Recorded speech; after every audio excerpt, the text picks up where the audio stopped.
Hello, everyone, and welcome. I'm Steve Romig, Education Content Manager and member of the community team here at Claris. I want to welcome all of you to today's session, Leveraging a Custom App for Better Inventory Management. In today's webinar, we'll show you ways to get started with FileMaker and how you can succeed with a smart inventory management system. It doesn't matter if you are a beginner or new to FileMaker, this session is geared for you. There's lots to cover, so let's get started. We are sure you're going to have a great experience in today's webinar, but sometimes things go awry and you might need some help. If you do encounter any technical issues with GoToWebinar today, please contact their technical support staff at 1-833-851-8340. If you're visiting us from outside the United States, then the number you should call is 0-800-031-4760. Now, during today's presentation, you will have an opportunity to ask questions at any time. To do so, click on the GoToWebinar control panel and expand the questions section. From there, simply enter in your question and click Send. We will cover as many questions as time allows at the end of our presentation today. And if we run out of time and there are unanswered questions, we will do our best to address those outstanding questions in the Claris community.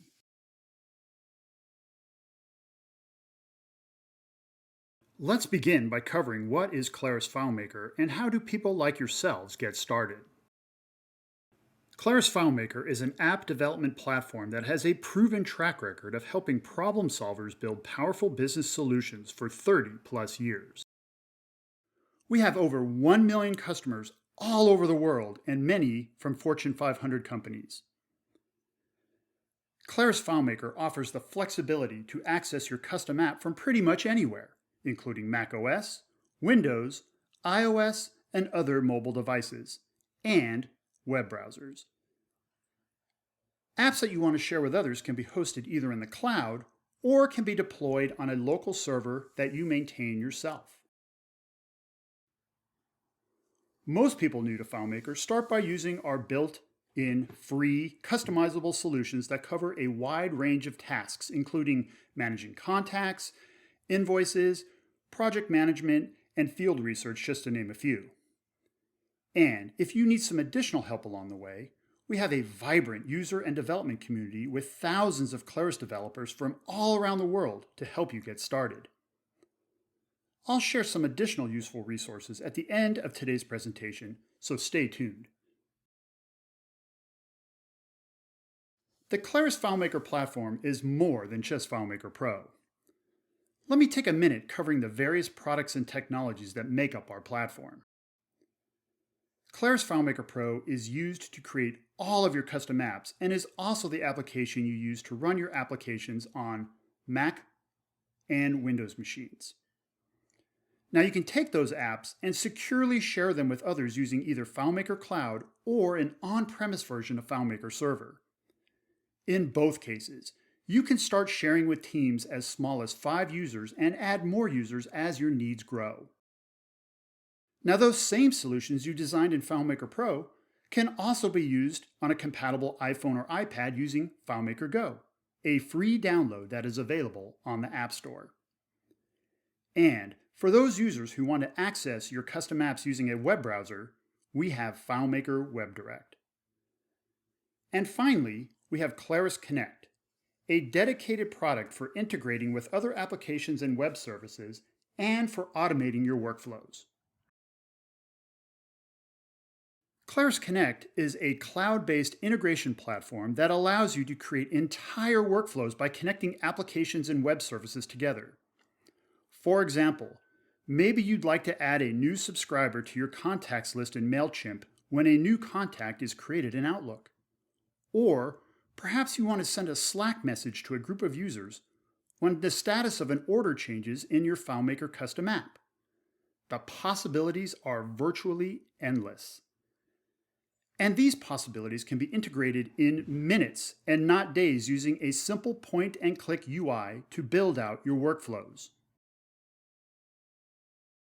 Okay, On to the main event, leveraging custom apps for better inventory management. We are very fortunate to have Scott Love with us today. Scott is a Claris Platinum Partner and is the CEO of Codance, as well as a longtime member of the Claris FileMaker community. So it is my pleasure to welcome Scott to today's webinar. The floor is yours, Scott. Thanks, Steve. I appreciate it. As Steve mentioned, I'm the CEO of Codance. We specialize in custom app development, analytics, data visualization, and finance.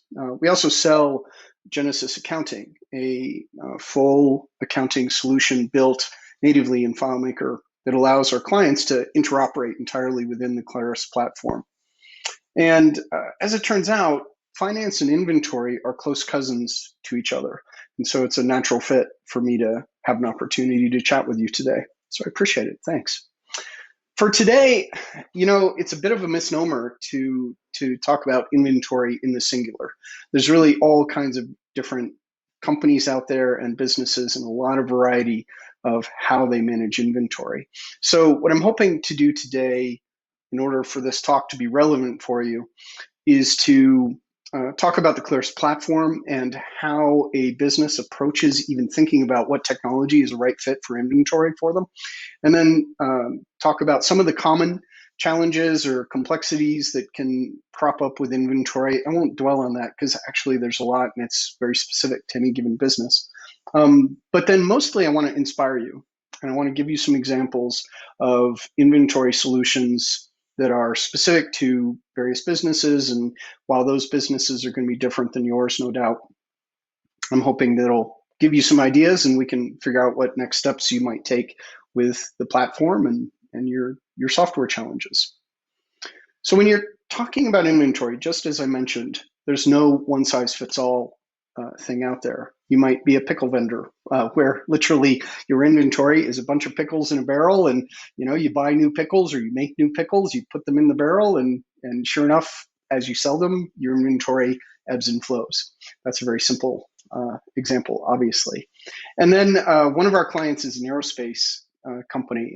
They manufacture very complex electronic components for spacecraft and airplanes and so forth. And in fact, one of their components is on Mars right now, which is, as a nerd, something that I get pretty excited about. At the end of the day, inventory really is just how much stuff have I purchased and how much stuff have I taken out? How much stuff have I sold? But it's never really that simple. Even the pickle vendor example I just gave you a moment ago, that person sells pickles at a ballpark. And they're handling cash, and they have 3 or 4 different team members who are going around and buying and selling pickles, or not buying, but selling pickles to customers. Keeping track of how many pickles they have is actually a bit of a trick. So they use an iPad solution that allows them to be mobile and sync up with each other, and that's how they tackled it. For the aerospace folks, obviously their inventory needs are very, very different. In that case, they really just care about certain raw materials. And when their raw material is dwindling, they just order more. It's actually as complex as their business is. Their inventory needs are very, very simple. Anyway, inventory problems can run the gamut. Supply chain details. If some businesses, they work with a couple different vendors or a vendor to get materials in or products in, and it's as simple as placing another order, great. There are other companies out there that deal with international shipping, or they're trying to draw resources from multiple suppliers. And how do you sync up and make sure that all the parts are of the same quality, or that the lead time involved is accounted for? And likewise, if you're dealing with international stuff, you have to deal with customs and all that sort of thing. So supply chain issues can crop up. Likewise, cost allocation. There are different ways of measuring the value of your inventory. And if you hold on to inventory for a long time, that becomes important to measuring the value of your business. And if you are a company that deals with, say, products that are interchangeable, shoes, for example, one pair, or nails and screws and nuts and bolts, each individual item is interchangeable with another. But if you purchase them at different times at slightly or even radically different prices, how do you figure out what the cost of your inventory is? You can do cost averaging across a bunch of time, or you can try to track, by bin and by price rank or what have you. It varies. Returns and shrinkage. If you're dealing in the retail space, obviously you have these pesky things called customers, and they at times can run into issues or send back products that you've sold them, and those go back into inventory, but not in the same way that you would say from a purchaser. So that can be a trick. Those are just three quick examples. And then ultimately, for me, the point, if you take one point away from this talk today, I'd like to encourage you to remember that for us, inventory really isn't about just keeping track of two lists. What have you purchased? What have you sold? It's really about workflow. What do you want to do with that list? That's the important piece of the puzzle. So if you're at a ballpark on iPads, keeping track of how many pickles you have in your tank, and at what point do you need to go back and make or buy new pickles? Great. Or do you have the raw materials to manufacture your parts on time? Or have you purchased enough products from these various suppliers or what have you? It's all of these ways of working with inventory vary by business. And so it's that unique way you approach things with your business that determines what problems you're trying to solve with your inventory solution. And when you think about the problems that you're trying to solve in inventory, there are lots of telltale signs. If you talk to your team or you have a lot of sort of hands-on experience with your production environment or your products or your warehouse or whatever your business may be, there are a couple of things that you can watch for. The first is spreadsheets. Anytime we see a pile of spreadsheets happening where people are emailing documents back and forth and trying to figure out who's got the latest version, or how do we import and export and create our spreadsheet in a format that makes sense to us, that's a sign that actually a technology solution is begging to happen. Can you build a unified system for a work group rather than having these lone documents serving that purpose? Another sign is that maybe you've purchased an inventory solution or an ERP, and you only use 10% of its features. Or maybe the spreadsheet that you've been using for years and years and years is, it's done okay, but now you've outgrown it and it's really starting to hurt. You need a system, overkill or underkill. And there's oftentimes not just one inventory solution going on, there are a couple, because what happens is people will create workarounds. They'll go do something on Google Sheets or whatever just to manage information because the application that they're working with doesn't fit all their needs. Again, these are signs that custom software, the Claris platform, can help. Information silos. Often in the accounting world, for example, we see this where the production team will have a solution to manage their work, but that the folks in accounting need their data in a particular way, or they need it tagged with GL accounts, or even they're just concerned about security. You don't want to be able to modify a transaction once it's been paid for and accounted for. So we'll often see some poor person in the finance department doing double entry because their systems don't talk to each other. Again, these are signs that there's a solution out there and a problem to be solved with some smart thinking and some good technology. And then lastly, obviously, cost. Sometimes, either your organization isn't spending enough to solve this issue, and you're making up for it in labor, which is its own cost. If you have people doing double entry or doing workarounds or wrestling with tools, that consumes time, and that's a cost to your business. And then obviously software licenses and things of that nature are issues as well. So once you've identified the problems, and I'd really encourage you to think about your business and identify those pain points as you step into all of this, and you consider technologies like Claris, the Claris platform. Then the next step in the process is to recognize that you're really talking about leveraging this technology endeavor, this software creating endeavor, to solve those problems, and you need a problem solver. You need someone who's going to innovate and help you say, oh, okay, gosh, this collection of spreadsheets isn't working or what have you. How do we get from there to where we're going? The good news is Claris FileMaker in particular has a steady gradual learning curve. So it's very simple to get in without knowing a lick of code and build some simple applications. And I'll show you in a moment what it looks like when you get started with it. From there, you can graduate in complexity, in capability, and programming and so forth. Claris FileMaker is a good citizen in the IT world. It's secure. It's got a database. It allows you to, manage backups and all that good stuff. And programmers can go in and either use Claris's native scripting language to build logical routines, calculation functions, averaging, and cost analysis and so forth are easy to, math functions they play a key role there. Or you can step into the world of JavaScript and integrate with other applications, other technologies as well. So there's a scaffolding there. The platform is particularly well tuned to this approach. So ultimately, you've got to identify a who, and then once you've got, here are the problems that we're trying to solve, and here are the folks who are going to help us innovate through this. And you can certainly turn to a partner like Codence. You can roll up your sleeves and get going. Then ultimately, I want to really call out that you're drawing a comparison here between custom software and an off-the-shelf approach. It's not that you can just take Claris FileMaker and the Claris platform and run down a list of features and then compare it to an ERP and check the boxes and say, oh, let's go with A or B. It's really not an apples to apples comparison. FileMaker is a platform. When you open it for the first time, it's a blank screen. And so what you're doing is you're inventing a solution that is tailored to your organization. And again, with inventory, because there's no one size fits all, everything ranging from a pickle vendor to an aerospace engineering company, this is where custom software often can make a big difference.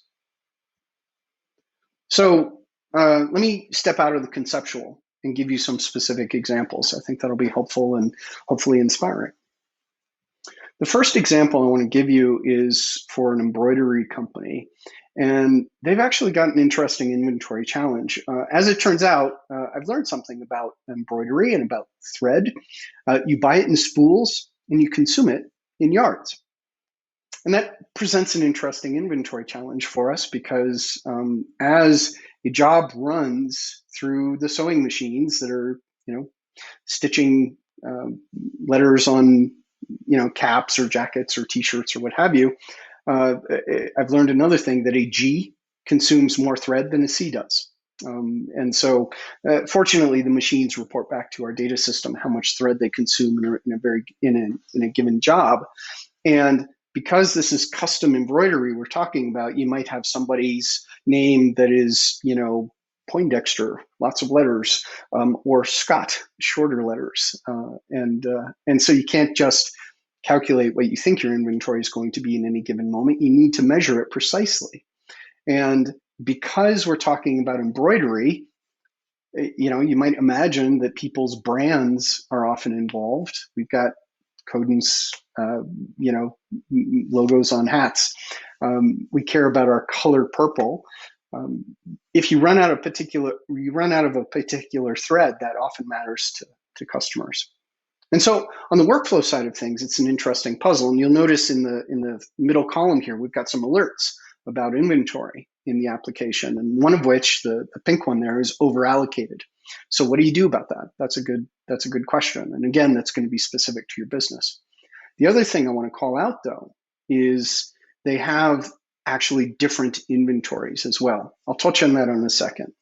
In terms of workflow, what do you do when you're over allocated? In this case, they go through a few different steps, and they're pretty simple. The operator of the machine is, pulling thread down out of the bin and, or placing an order, actually. That's the point at which they look at their inventory, because there's an estimating mechanism in there.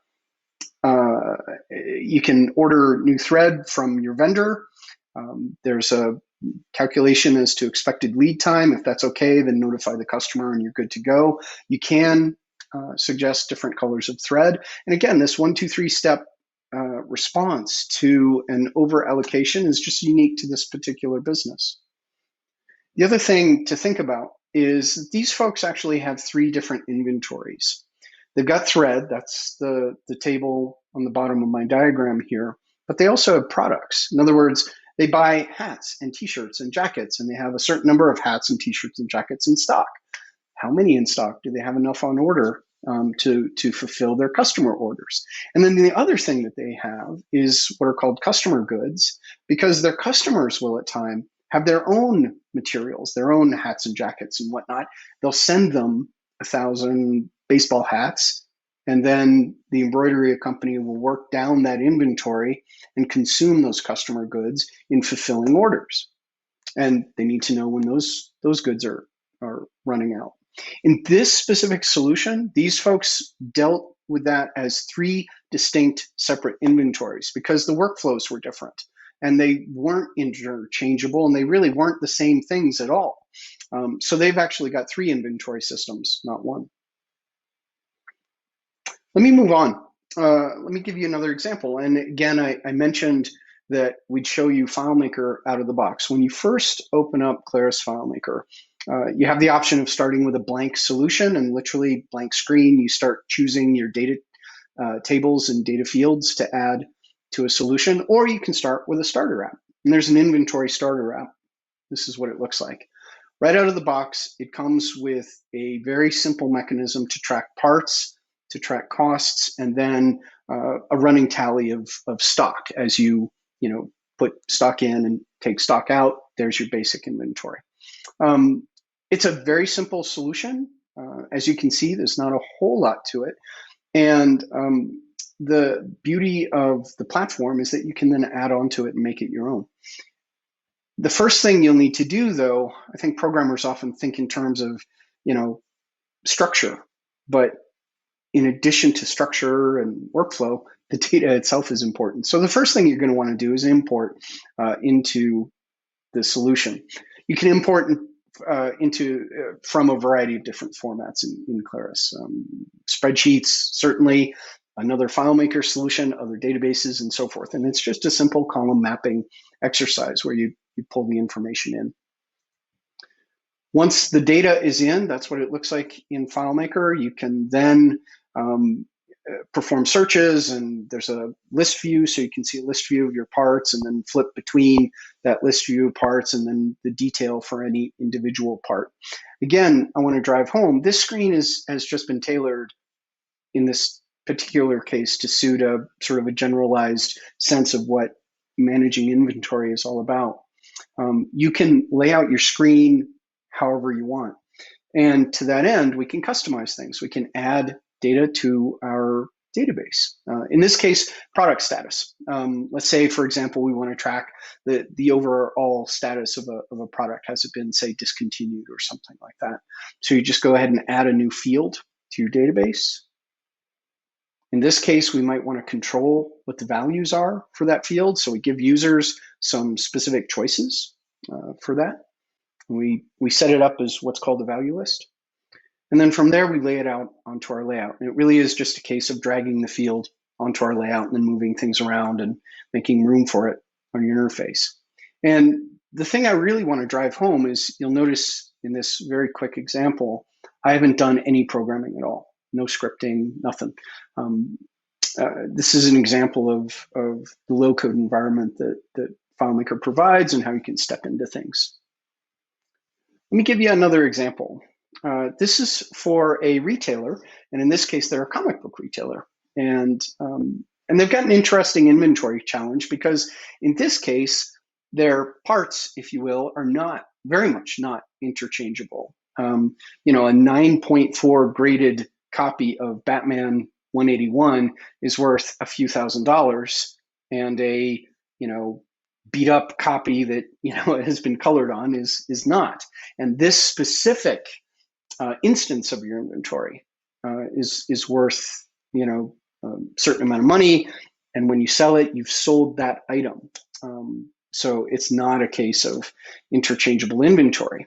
The other thing that's interesting about this retailer is that they will at times sell things on consignment for their customers. So again, they own something that their customer is actually their customers, and they're just sort of facilitating and doing a pass-through on cost.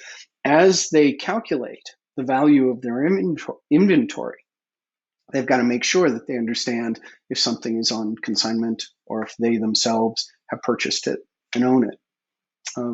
And the other thing I want to point out here is, I'm hoping you recognized it, there's a lot of similarity between this application and the starter app. This app began, the owner of this business, just as I suggested, started with the starter app, built upon it, and then asked us to refine it from there. The other thing I want to talk about here is, again, I want to come back to this idea that it's about the unique aspects of your business. It's about workflow. And in this case, not only does this customer or this retailer sell things on consignment, they also will alert their customers when a particularly rare comic book comes in that's on that person's wish list. And they have some, fairly high-end clientele who say, hey, I'd like a, Batman 200 or whatever. And when Batman 200 comes in, because these books are rare, they'll get a message in their internal Slack environment to alert them that, that, hey, here's a book that's come in on a wish list. And then they'll use Twilio to text their customers and reach out and let them know that that book is available. The next example I want to give you sort of takes things even further from just a simple spreadsheet of, what have I purchased, what have I sold. In this case, we've got a products database for a large manufacturing company. They've got facilities all over the country, and they manage their supply chain. Their materials come from all over the world. And in this case, their purchasing department is trying to optimize things for where they need to warehouse certain items. So instead of, bringing, the items that are selected here into their New York facility at Brooklyn Naval Yard, should they bring it into California because the California warehouse is the one where they assemble for their parts, or perhaps, it just happens that most of their sales are on the West Coast, or perhaps Asia Pacific, or what have you.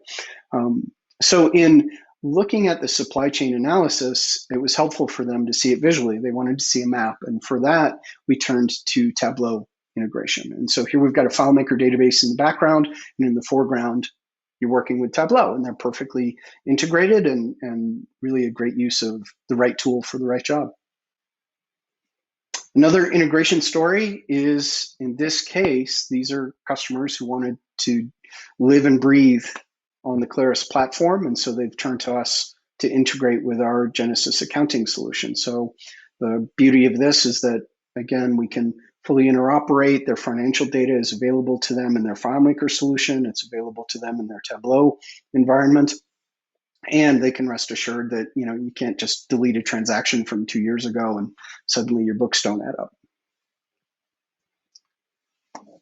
So the last thing I want to touch on before I wrap up here, I hope these examples have been interesting for you, is I could also do just as much talking about process and the way that custom software is built as I could talk about the specific software in question. So again, I want to zoom out and talk a little bit about process, get clear about the problems you're solving. Whose problems are you solving? Who are the users that are doing double entry or struggling with spreadsheets or juggling technologies that are an ill fit or what have you? So whose problems? And then who are the folks in your organization that are going to apply some creative thinking to the solution? And then the last piece of advice I'll end with is I encourage you to take just a good first step. Don't try to swallow the elephant whole.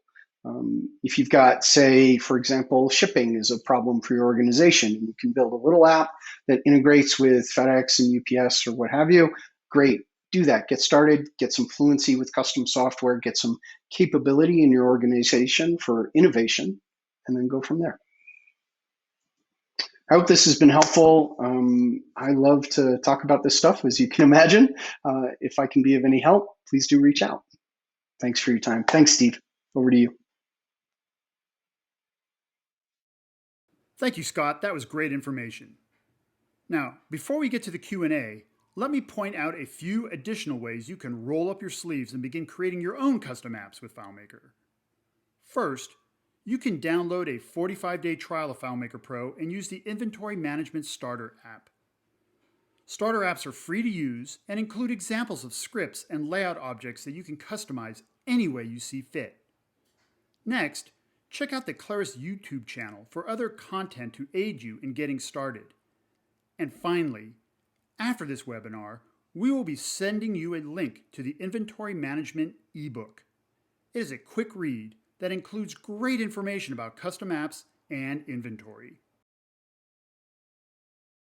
Okay, it's question time. Enter in those questions and we will get to as many as time allows. So the first couple of questions are about auditing. So I'll pass this one to Scott. So Scott, do you have any high-level tips or suggestions on how to go about auditing and correcting things like maybe incorrect serial numbers? And then any other suggestions on how to track where products have been if they move around a lot? Yeah, great question, Steve. I think what I'm hearing in this is sort of two things. One, how do you bring in data from whatever source, be it an old FileMaker solution or a spreadsheet or a different inventory management system? And then how do you audit that data to make sure you've got good, clean data? There are a couple different ways to do that. FileMaker has a robust scripting language, and as I mentioned a moment ago, it's got a database, pardon me. So one technique that we've used with some clients is we'll put inventory into a staging table first. And so literally behind the scenes in your database application, you'll have one table of pending inventory and another table that is your actual real inventory. And you can manipulate your data in your pending table, get it cleaned up, and then write routines that can move it into your official inventory table. That's just one example. Another example is to use FileMaker's scripting and calculation functions to simply loop through a series of rows in your data or records in FileMaker, and then apply logical cleanup routines. Like, for example, typical use case for us is cleaning up phone number formatting or fixing capitalization. Maybe you got your data in that's in all caps, and you write a little routine that goes row by row, record by record, and moves it into normal casing or what have you. Those are just two quick examples. It really would depend on looking at the data in question, figuring out what changes you need to make. If you need to reserialize, for example, you can do that by stepping through them, applying a new serial number, and then a best practice would suggest keeping the old serial number in another column in your database. Anyway, I hope that's helpful. Without the problem with questions like this is that it begs more questions, right? So I'd want to sit down and really talk through and look at the information in question. Steve, there was a second part to your question. I talked about auditing and cleaning up data. What was the second one, if you'd remind me? The second part was he has some parts that move around or some products that move around, and he wanted to be able to track where they've been from place A to place B, for example. Okay, sure. So when you're keeping track of specific products and when it's not an interchangeable thing like a nail or what have you, identifying the specific product is the trick. And so oftentimes people use barcodes and stickers or bags, or in cases of multiple products being in pieces, you use bin numbers or what have you. RFIDs are little Wi-Fi broadcast widgets that can tell you where in your warehouse a given either bin or a given product is another way to keep track of them physically. The example I gave with the comic book retailer, when a comic book comes in on consignment, they've got insurance, they've got to update their insurance policies to cover the value of those high-end books, and they've got a barcoding system that they tag to the back of the bag in which they put those comics. And using barcoding, they can beep in and beep out because they've got a few different warehouses, and they've actually got a refrigerator that keeps humidity down and the temperature right for some of the most valuable books. And so is it in the refrigerated room, or is it just on the shelf? And using barcoding is a way to keep track of those. I hope that's helpful. Thanks, Scott. So the next question is about invoicing. I'll take a crack at this one, but I'll lean on Scott for some additional details as well. So the question was, is there a simple script I can use to first create a separate invoice for each person in my database and then send that personalized invoice to the individual it is associated with? And then the person who asked this question wants it to happen with just a simple click of a button if possible. So the second part of the question, you absolutely will be able to just click on a button and make this happen. But at a very high level, this is a pretty easy script to write. There might be some nuances to it, but at a high level, you would probably want to create a PDF of the invoice, and then you can use a script step to do that. And then you would also probably want to incorporate, obviously, the send mail script step. And the nice thing about the send mail script step is you can send it to just one person, or you can send it to a handful of people, depending on the found set that you have in your database. So in conjunction with both of those things, you'll be able to send out a really nice looking invoice to one or more people with just one click of a button. I don't know if you have anything else to add to that, Scott. I think the only thing I'd add, Steve, is when doing a sort of a mail merge, if you would, FileMaker is great in that you can create a layout to display an invoice exactly as you want it to be, formatted the way you want it to be, and so forth. But then you can use data to insert into that layout using merge fields or some other techniques. And so you can personalize each individual invoice, can be, can specifically address a customer, and you can even store in your database the result if you wish, so that you've got a history of invoices and so forth. But yeah, that's totally this is very much in the wheelhouse of what FileMaker does. You get a database on one side of customers, and then you're figuring out how to do things like email customers and track your history of sending them invoices and so forth. Another thought too is you can also integrate. You don't necessarily need to create invoices in your quote unquote production system. You can rely on QuickBooks, or in our case, Genesis Accounting, or what have you, to use their invoicing modules. So you don't have to rebuild the wheel or reinvent the wheel, but rather you can just draw data. So there are a lot of different ways to approach it. Great. So the next inventory question is, how do you overcome resistance in performing a complete inventory in a complex business? In the case of the question asker, he said, in my case, I have a custom drapery workroom where we have hundreds of thousands of supply items. Yeah, so how do you overcome resistance? I'm going to infer that you're talking about your production team facing a really complicated inventory challenge with, as you say, hundreds of thousands of items, and how do you get them to move from what they're doing today to what they're doing tomorrow, and have the opportunity to invent a new solution? I guess I'll answer in two ways. One, you don't have necessarily a technology problem so much as you have a change management problem. In other words, you've got to communicate to your team why you want to change from the way you're doing things today to the way you want to do things tomorrow, and making sure to include your team in that dialogue is a big piece of the puzzle. And then as you do your development, it's important to show them, hey, this is what we've built so far. What do you think? Get feedback, and then in the end, make sure that they know how they're going to get trained and how you're going to handle rollout. Now, that's one way to answer your question. Another answer to your question is just how do you juggle, hundreds of thousands of different items?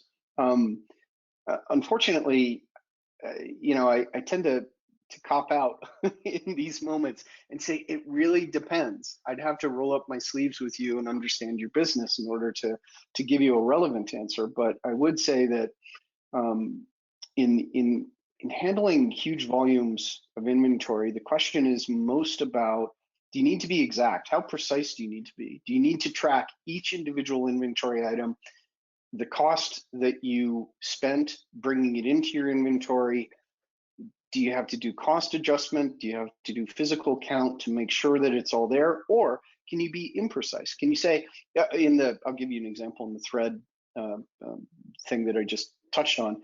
Is it like, well, I've got 8 spools, that's plenty, and so again, I think it comes down to your business case, and getting clear about those requirements. Physical counts can be a challenge because you can only rely on technology and people barcoding in and out, or RFIDs, or tracking orders and extrapolating from orders how much of your inventory you've tracked. At some point or another, most organizations face a moment where they've got to reconcile with what is actually in our warehouse and what shrinkage or loss have we suffered because just because stuff happens.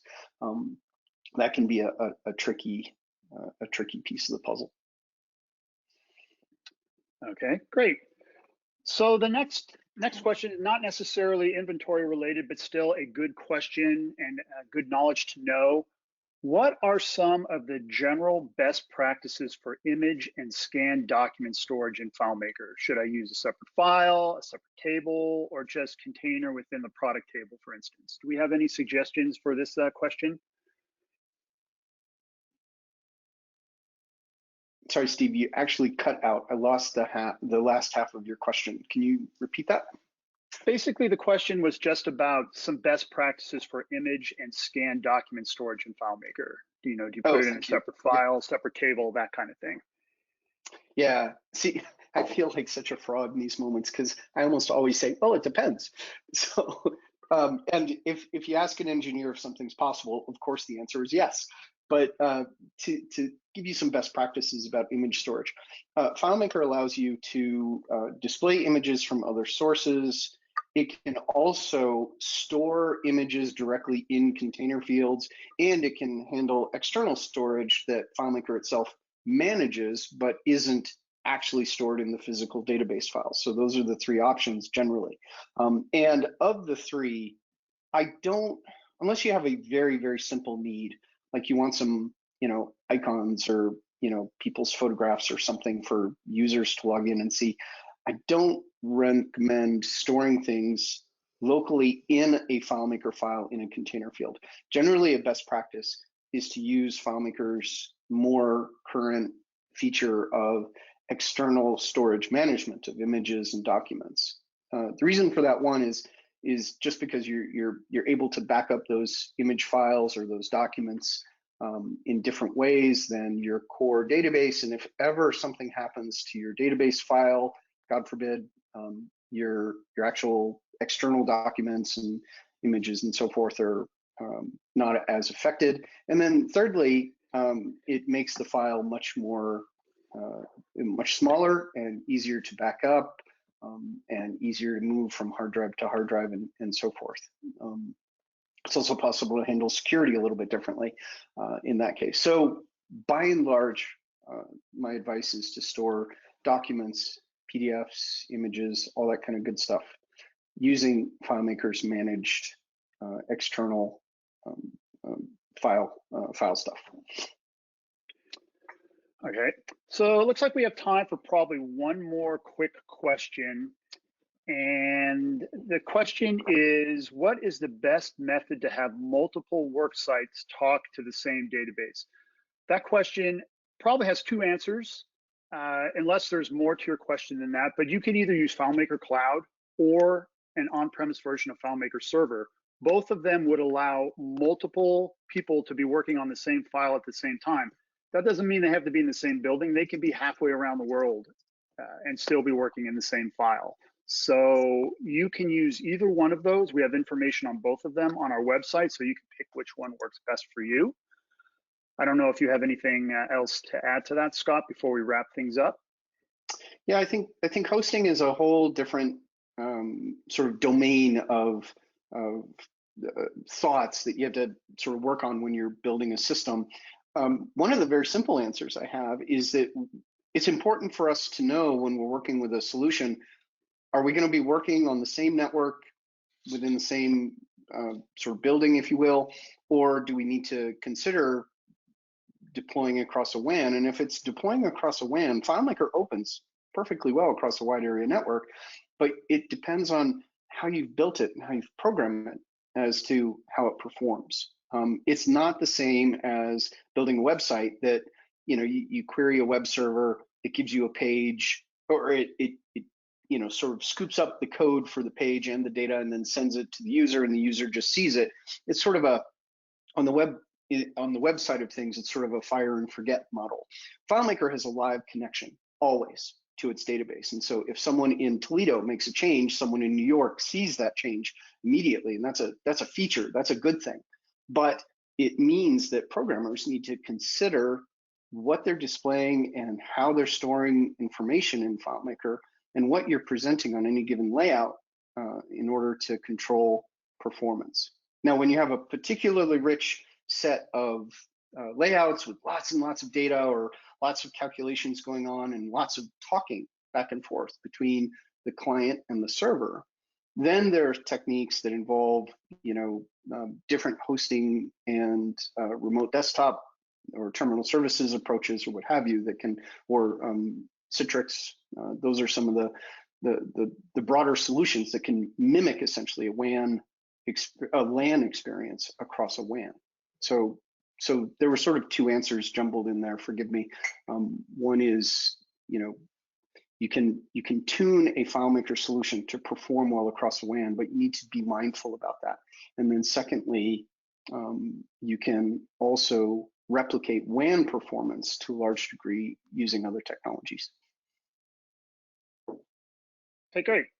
Okay, well, we have reached the end of our scheduled time. So if we did not get to your question, we will do our best to follow up on those questions in the Claris community. And so on behalf of Scott and everyone else at Claris, I want to thank you for participating in today's webinar, and we look forward to seeing you soon on the next one. So take care, everyone. Have a great rest of your day or night, and we'll see you soon. Bye-bye. Thanks all.